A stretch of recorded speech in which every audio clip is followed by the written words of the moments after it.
3. How's a Poppin'? Clarence MacDonald conheceu Dorothy Ambrose na escola secundária em Chicago, Illinois, durante o ano letivo de 1940 a 1941, quando ambos tinham 16 anos. Eventualmente eles começaram a namorar. Os pais de Dorothy não aprovavam o relacionamento. Dorothy, que era filha única, era inteligente e uma boa aluna. No último ano do ensino médio, Dorothy foi eleita a garota All-American da escola. Clarence vinha de uma família problemática. Quando Clarence tinha 11 anos, o pai dele foi preso por agredir sexualmente a própria filha. O pai dele foi preso e depois encontrado morto, enforcado em sua cela. Clarence tinha um grande problema com ciúmes. Clarence e Dorothy não eram exclusivos, então ela saía com outros rapazes. No outono de 1941, Clarence ficou obcecado por Dorothy.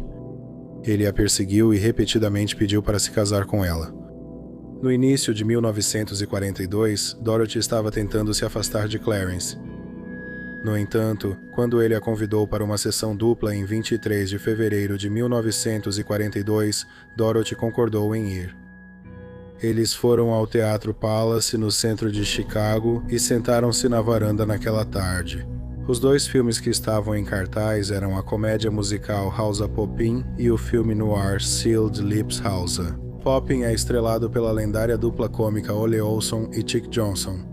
Mais conhecidos como Olson e Johnson, o filme é uma adaptação do seu incrivelmente popular show da Broadway de mesmo nome. O filme é descrito como uma comédia musical que quebra a quarta parede e acompanha os artistas de vaudeville Olson e Johnson enquanto tentam produzir um filme caótico e nada convencional. Dentro de um filme, a produção é repleta de piadas absurdas, humor surreal e interrupções constantes de personagens que sabem que estão em um filme, no final das contas satirizando a própria Hollywood. Clarence e Dorothy viram o filme comendo doces e depois começaram a se beijar. Durante os primeiros minutos do filme, Clarence, de 17 anos, puxou Dorothy, também de 17 anos, para um beijo. Com a outra mão, ele sacou uma pistola e encostou o cano no peito dela enquanto a beijava. Ele atirou a queima-roupa no coração dela, embora a bala tenha perfurado o coração de Dorothy. Ela pulou do assento e gritou por socorro, mas desabou no corredor. Dorothy Brose, de 17 anos, foi declarada morta no local após ser baleada. Clarence saiu do assento e caminhou calmamente para fora do cinema. Ele se desfez da arma em uma garagem. Clarence MacDonald, de 17 anos, foi preso horas depois na casa da irmã dele. Sob custódia, Clarence confessou o assassinato. Ele disse que matou Dorothy porque não queria que mais ninguém a tivesse. Clarence MacDonald, de 17 anos, foi a julgamento vários meses após o assassinato, em maio de 1942. Ele estava enfrentando a pena de morte. O advogado de Clarence argumentou que Clarence estava temporariamente insano quando cometeu o assassinato. Ele disse que as travessuras malucas e a comédia musical How's a Poppin' deixaram Clarence tão agitado que ele matou Dorothy. Ele disse que o filme era suficiente para deixar qualquer um louco. O juiz concordou em assistir ao filme para decidir se aquilo era uma prova, depois de ver o filme. O juiz disse que o filme era insano e nada engraçado, mas decidiu que, no final das contas, não era uma prova adequada para o júri assistir, então não foi exibido, durante o julgamento. 3 psiquiatras disseram que Clarence tinha esquizofrenia, enquanto outros 3 afirmaram que ele não tinha doença mental. A promotoria também mostrou que Clarence já vinha pensando em matar Dorothy há algum tempo. Uma semana antes do crime, ele apontou uma arma para a cabeça dela diante dos amigos e ameaçou matá-la. Ninguém o levou a sério na época. A arma não estava carregada, mas 2 dias antes do assassinato, Clarence comprou balas. A promotoria disse que a compra das balas mostrava que o assassinato foi premeditado. O julgamento durou 10 dias.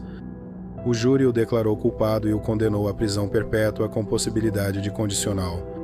Clarence ficou satisfeito com a sentença porque acreditava que um dia seria libertado da prisão. Ele acabou estando certo. Cumpriu 18 anos de prisão e foi libertado condicionalmente em março de 1961, aos 35 anos.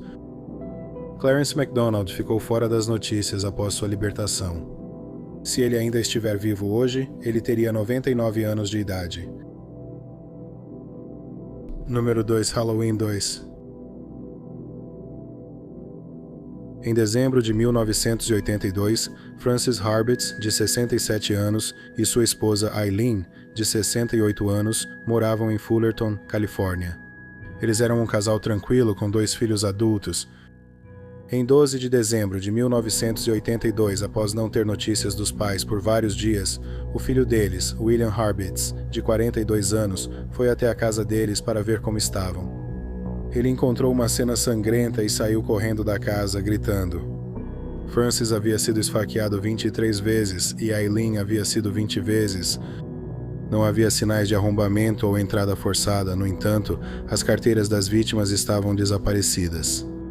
A polícia identificou um suspeito no caso com base em uma dica de William Harbits, Richard Delmar Boyer, de 25 anos. Boyer era um ex-vendedor de doces que era amigo da família. Os Harbits o haviam contratado para fazer pequenos serviços em sua casa. Também haviam-lhe emprestado dinheiro. William disse que não tinha notícias de Boyer há vários meses, mas na semana anterior aos assassinatos, Boyer ligou para ele várias vezes e insinuou que estava tendo problemas financeiros. A polícia trouxe Boyer para uma entrevista 2 dias depois que os corpos foram encontrados. Após horas de interrogatório intenso, ele admitiu ter matado o casal. Ele disse que estava sem dinheiro e procurando por dinheiro. No dia 7 de dezembro de 1982, 5 dias antes dos corpos serem encontrados, ele e um amigo estavam saindo e bebendo. Eles também injetaram cocaína. Depois ele fumou PCP com outro amigo. Quando chegou na casa dos Harbits, ele também estava sob efeito de Besandrine, que é uma anfetamina. Ele disse que foi à casa do casal para descobrir onde William tinha se mudado, pois queria pedir dinheiro emprestado a ele. Eileen o recebeu em sua casa. Boyer disse que enquanto estava na casa, viu a carteira de Frances e teve a ideia de roubá-los. Ele afirmou que não tinha intenção de machucá-los. Então ele viu uma figura encapuzada envolta em névoa, segurando uma faca. Ele disse: a figura parecia Jason Voorhees da franquia Sexta-feira 13 e Michael Myers da franquia Halloween. Ele disse que a figura tomou conta do corpo dele. Boyer disse que frequentemente carregava uma faca com ele.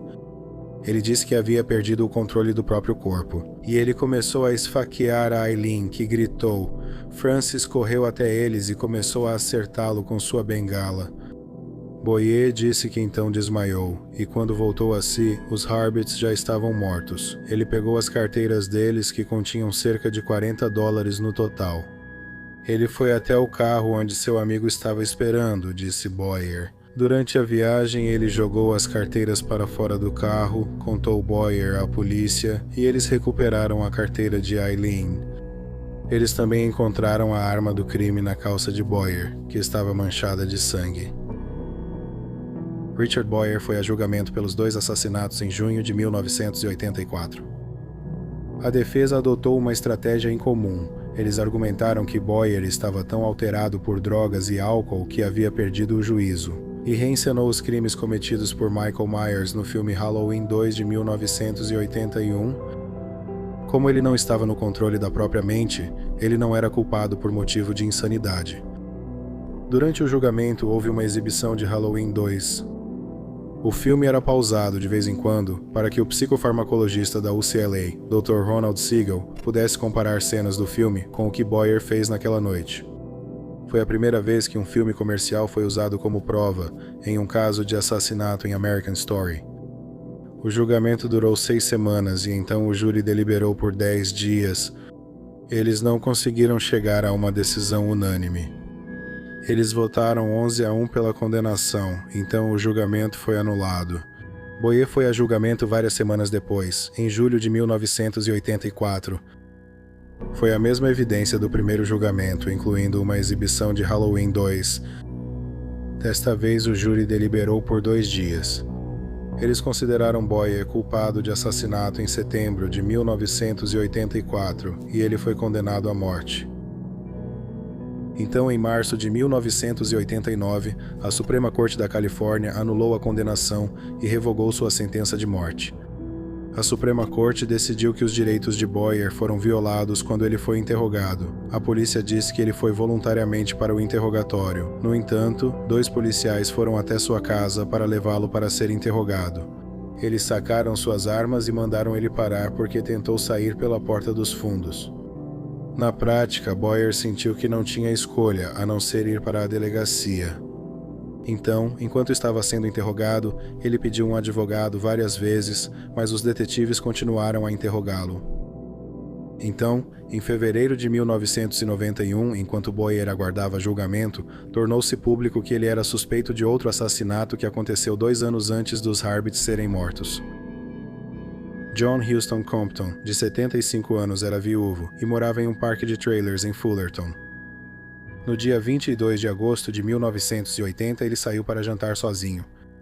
O corpo de John foi achado em um arbusto próximo a uma livraria universitária. Quando seu corpo foi encontrado, ainda estava quente. Ele havia sido morto a facadas. 2 semanas depois, seu carro foi encontrado abandonado e havia uma sacola do McDonald's com um recibo dentro. O recibo foi impresso. Depois que o corpo de John foi encontrado, a polícia conversou com os funcionários do McDonald's. Um deles se lembrou de um cliente passando pelo drive-thru naquela noite no carro de John. O homem era memorável porque estava coberto de sangue. Depois que Boyer foi preso pelo assassinato dos Harbits 2 anos depois, a testemunha analisou uma sequência de fotos. Ela apontou Boyer como o homem que viu. Ela disse que tinha certeza de que era ele. No entanto, a polícia não acusou Boyer do assassinato. Richard Boyer foi a julgamento pela 3ª vez pelo assassinato dos Harbits em junho de 1992. Após apenas 2 horas de deliberação do júri, ele foi considerado culpado na audiência de sentença de Boyer. Mesmo que ele não tenha sido acusado ou condenado pelo assassinato de John Huston Compton, a promotoria alegou que ele esfaqueou até a morte o viúvo e avô de 75 anos.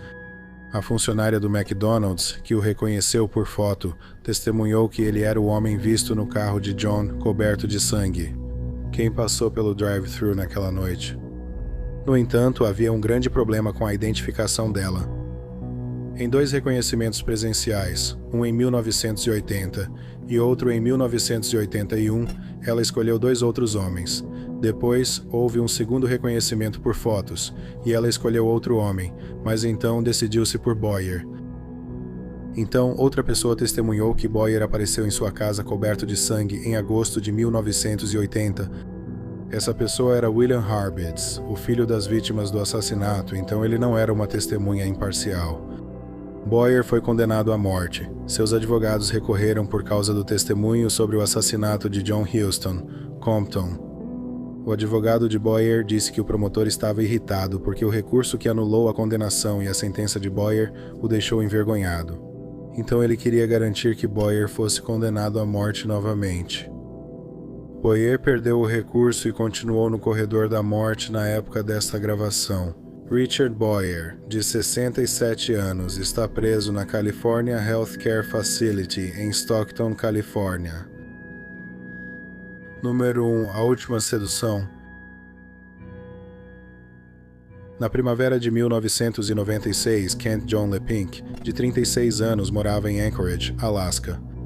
Ele tinha se mudado para lá cerca de 3 anos antes, em 1993. Ele trabalhava como pescador comercial. Kent estava procurando um novo começo no Alasca. Ele tinha sido pego roubando dinheiro de um negócio da família em Michigan.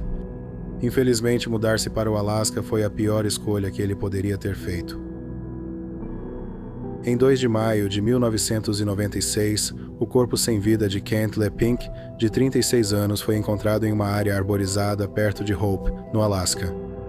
Hope fica a cerca de 142 quilômetros do centro de Anchorage. Kent havia sido baleado 3 vezes nas costas a queima-roupa com uma arma calibre .44. Ele estava morto havia entre 6 e 48 horas. A polícia conseguiu 3 suspeitos do próprio Kent, um dia ou possivelmente horas antes de ele ser assassinado. No dia 30 de abril, ele enviou uma carta para os pais, e junto com a carta havia um envelope lacrado. Ele escreveu que o envelope só deveria ser aberto caso algo acontecesse com ele. Após Kent ter sido assassinado, seus pais abriram o envelope e leram a carta que estava dentro. Uma das linhas diz, abre aspas, Michelle, John ou Scott provavelmente foram as pessoas que provavelmente me mataram. Faça-me outro favor, certifique-se de que Michelle vá para a cadeia por muito tempo. Fecha aspas. As pessoas às quais Kent se referia na carta eram Michelle Hughes, John Carlin e Scott Hilkey. Kent, John, Scott e Michelle tinham um relacionamento complicado. Michelle nasceu e foi criada na Louisiana e depois, no final da adolescência, mudou-se para Nova York para trabalhar como modelo.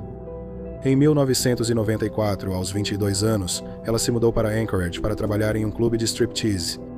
Foi lá que ela conheceu. Os 3 homens, Kent, John e Scott, deram dinheiro e presentes caros para Michelle. Ela acabou ficando noiva dos 3 homens e estava noiva deles ao mesmo tempo. Os homens estavam todos, de certa forma, cientes dos relacionamentos de Michelle com os outros. Michelle morava com John e o filho adolescente dele. Em determinado momento, Scott morou com eles, e depois que ele saiu, Kent se mudou para lá. A polícia entrevistou o trio. Scott Hilkey tinha um álibi incontestável. Ele estava a cerca de 4.800 quilômetros de distância, em Lake Tahoe, Califórnia. Michelle estava com ele, mas ela voltou de avião na noite anterior. O corpo sem vida de Kent foi encontrado, já que Kent estava morto havia entre 6 e 48 horas quando seu corpo foi descoberto. Ela pode ter estado na área quando ele foi baleado. Michelle negou que já tenha sido noiva de Kent. A polícia achou isso estranho porque Kent havia dito à família que eles estavam noivos dias antes de ser assassinado. O pai dele estava visitando e queria conhecer sua futura nora. No entanto, o encontro nunca aconteceu. O pai de Kent voltou para casa em Michigan pouco antes de seu filho ser morto a tiros. Michelle contou à polícia que Kent tinha uma apólice de seguro de vida de $1 milhão e que ela era a beneficiária. Ela afirmou que estava pagando o prêmio da apólice. A polícia investigou isso e descobriu que Michelle era a beneficiária. Cerca de uma semana antes de ser assassinado, Kent mudou o beneficiário para o pai dele. Então a polícia encontrou um papel incomum no carro de Kent que estava estacionado na casa dele. Era uma impressão do que parecia ser uma troca de e-mails entre Michelle e John Carlin. John mencionou nas mensagens uma cabana perto de Hope que possuía e estava reformando. A troca de mensagens também sugeria que Michelle estaria na cabana com outro homem naquele momento. Michelle estava na Califórnia com Scott, mas Kent não sabia que era nessa época que o pai dele estava visitando e Kent estava desesperadamente procurando por Michelle porque queria apresentá-la ao pai dele. Então, alguns dias antes de Kent ser morto, na esperança, ele viajou até lá procurando pela cabana, mas voltou sem encontrá-la. Durante a investigação, a polícia descobriu que a cabana não existia. Embora isso fosse suspeito, tudo era muito circunstancial. A polícia não tinha nenhuma prova física que ligasse alguém ao assassinato. Notavelmente, a arma do crime não foi encontrada. A polícia perguntou a Michelle e John se eles possuíam uma arma, e eles disseram que não. O caso acabou ficando sem solução. Meses depois, Michelle Hughes e John Carlin se mudaram do estado. Em 2004, uma unidade de casos arquivados foi criada no Alasca, e um dos primeiros casos que eles analisaram foi o assassinato de Kent LePink.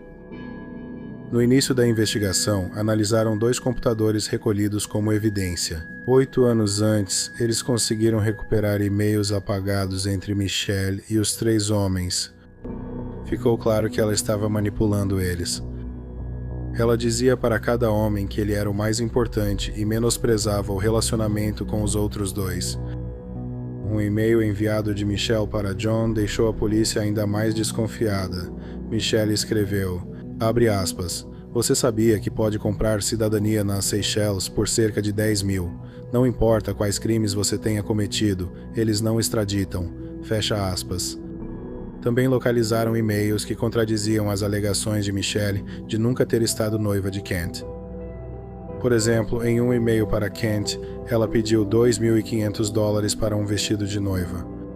Foi determinado que a arma do crime era uma Desert Eagle calibre .44, que é uma pistola incomum, mas muito poderosa. Em 2005, os investigadores do caso Cole conversaram com o filho de John Carlin, que tinha 17 anos e morava com o pai e Michelle na época do assassinato. Ele contou aos investigadores que seu pai comprou uma Desert Eagle calibre .44 de um vendedor nos classificados. O investigador do caso Cole encontrou o anúncio nos classificados e conversou com o vendedor, que confirmou ter vendido uma Desert Eagle calibre .44 para um homem. Correspondendo à descrição de John, também, um homem que administrava um estande de tiro, se lembrou de ter visto John no local com a pistola em comum. O filho de John disse que se lembrava da última vez que viu a Desert Eagle. Seu pai estava lavando a arma com água sanitária enquanto Michelle o observava. Em outubro de 2006, Michelle e John foram presos em suas casas. Depois de sair do Alasca, John acabou se estabelecendo em Elmer, Nova Jersey, e trabalhou para o Departamento de Transportes do estado. Michelle foi para a universidade e conseguiu um mestrado em administração pública. Em 1998, em Nova Orleans, Louisiana, ela se casou com Colin Linehan. Eles se casaram um dia depois que ele se formou na faculdade de medicina. Michelle ficou grávida não muito tempo depois do casamento e deu à luz uma filha em 2008. Michelle e sua família estavam morando em Olympia, Washington. Michelle tinha um emprego como assistente administrativa no Conselho de Ética Executiva do estado de Washington. A prisão de Michelle chocou sua família, amigos e a comunidade onde ela morava. Ela parecia uma esposa e mãe suburbana típica. John Carlin, de 50 anos, foi a julgamento primeiro, em março de 2018-2007. A promotoria alegou que Michelle era a mentora do assassinato e John foi quem puxou o gatilho. Michelle queria $1 milhão do seguro de vida de Kent LePink. Ela não sabia que uma semana antes tinha sido removida como beneficiária. John queria Michelle só para ele, e Kent era o obstáculo para isso, apenas algumas horas ou um dia antes de Kent ser morto. Ele escreveu uma carta para seus pais, dizendo que se algo acontecesse com ele, Michelle, Scott ou John seriam os responsáveis. No final de abril de 1996, o pai de Kent o visitou em Anchorage. Ele deveria conhecer sua futura nora. Sem que Kent soubesse, Michelle tinha ido para a Califórnia para ficar com Scott Wilkie. Esse era o álibi dela para o momento do assassinato. John deixou a troca de e-mails entre ele e Michelle, onde eles falavam sobre a cabana fictícia, na esperança de que Kent encontrasse.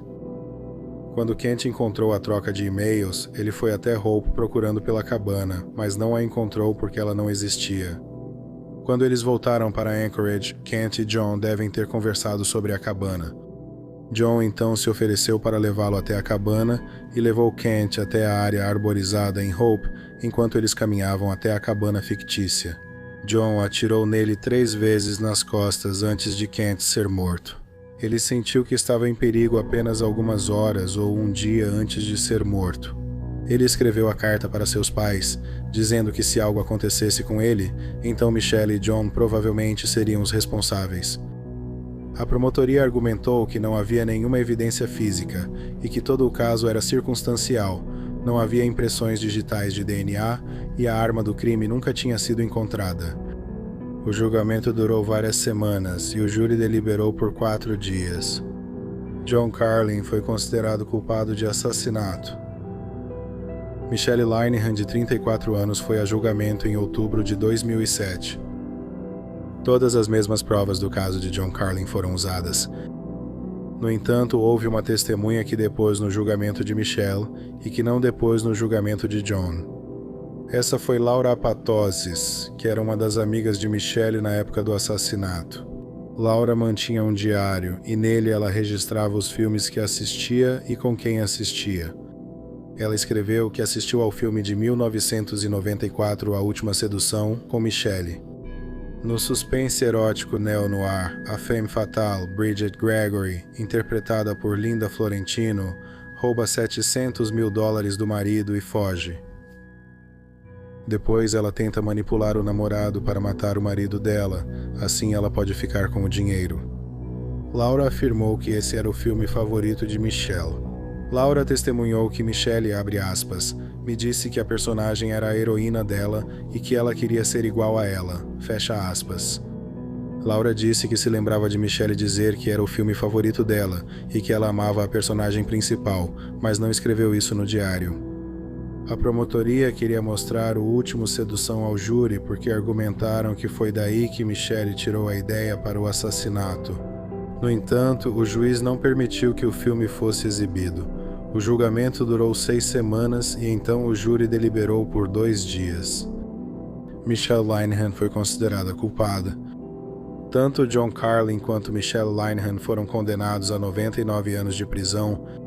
Ambos seriam elegíveis para a liberdade condicional em 33 anos, então John teria 83 anos e Michelle teria 68. Os advogados deles recorreram dos vereditos. Em 27 de outubro de 2008, John Carlin, de 51 anos, foi espancado até a morte na prisão por outro detento ou por um grupo de detentos.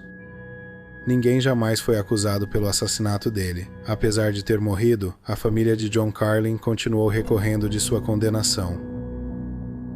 Em 5 de fevereiro de 2010, a condenação de Michelle foi anulada por 2 motivos. O primeiro problema foi a carta de Kent aos pais, dizendo que, se morresse, provavelmente Michelle, John e Scott seriam responsáveis pelo assassinato. A Suprema Corte do Alasca decidiu que isso era uma prova de boato.